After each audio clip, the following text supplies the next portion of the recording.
Pumalo na sa 228,097 na pamilya o 822,355 na individual ang naapektuhan ng pananalasa ng Super Typhoon Uwan sa Bicol Region. Batay sa pinakahuling datos ng Office of Civil Defense o OCD Bicol, 90,982 na pamilya o 362,605 na individual mula sa 626 na barangay ang naapektuhan ni Uwan sa Camarines Sur. 60,420 na pamilya o 197,499 na individual mula sa 360 na barangay ang naapektuhan sa Albay. 36,895 na pamilya o 127,469 na individual ang naapektuhan mula sa 254 na barangay sa Catanduanes. 29,189 na pamilya o 98,823 na individual mula sa 250 na barangay ang apektado sa Sorsogon. 5,754 na pamilya o aabot sa 19,941 na individual mula sa 123 na mga barangay ang lubhang naapektuhan sa Masbate at 4,847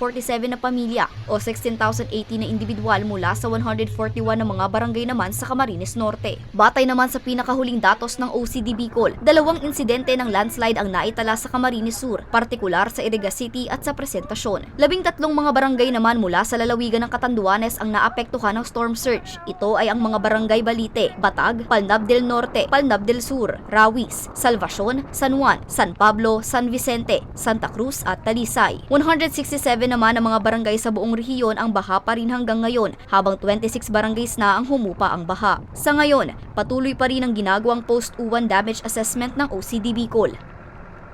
Para sa mga balitang Tatak Bicol, Angeline Dagta.